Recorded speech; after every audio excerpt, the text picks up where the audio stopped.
চলুন আজকে আপনাদের সাথে শেয়ার করি পুরান ঢাকার একটি ঐতিহ্যবাহী রান্না, যেটা দেখার জন্য আপনাদের আমার সাথে শেষ পর্যন্ত থাকতে হবে। তো চলুন কথা না বাড়িয়ে আজকে ভিডিওটি শুরু করি। Let's go.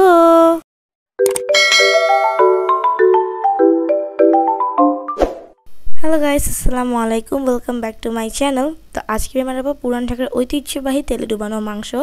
তার জন্য আমি প্রথমে গরুর চর্বি থেকে তেল তুলে নিয়েছি এবং আমি আজকে অলমোস্ট 1 কেজির মতো মাংস রান্না করব।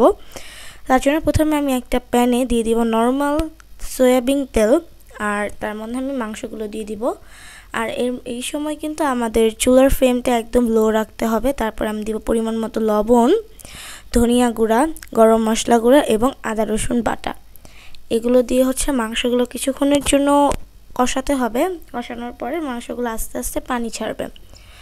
পানি ছাড়ার পরে তারপর যে আমাদের কন্টিনিউয়াসলি যখন পানি ছাড়তে থাকবে, এটা পানি অনেকক্ষণ ছাড়বে, অলমোস্ট এটাকে 1 ঘন্টা ধরে কষাতে হবে।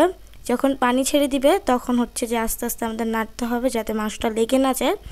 তো যখন দেখবেন যে অনেকখানি পানি ছেড়ে দিয়েছে, তখন যে আমাদের আরও কিছুটা পানি অ্যাড করে মাংসগুলো সিদ্ধ হওয়ার জন্য কিছুক্ষণ রাখতে হবে। মাংসগুলো সিদ্ধ হয়ে যাওয়ার পরে গরুর চর্বি থেকে তুলে রাখা তেলগুলো আমরা দিয়ে দিব। এই তেলটা কিন্তু বের করতে অলমোস্ট 2 থেকে 3 ঘন্টা সময় লেগেছে। ফার্স্টে চর্বিগুলোকে ক্লিন করে দেন এগুলোকে বসিয়ে জাল করতে করতে করতে করতে দেন এরকম তেল বের হয়। তো এই তো তেল দেওয়ার পর এগুলো ফুটে যাচ্ছে। ফাইনালি আমাদের মাংস রেডি।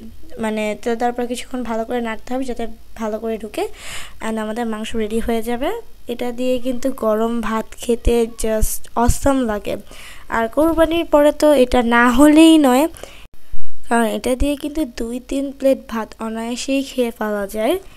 তো এই তো আমার আজকের রেসিপি ভিডিও ছিল এই পর্যন্তই। আপনারা যদি এরকম আরও রেসিপি চান তাহলে অবশ্যই আমাকে কমেন্টে জানাবেন। Thanks for watching. Bye bye. আসসালামু আলাইকুম।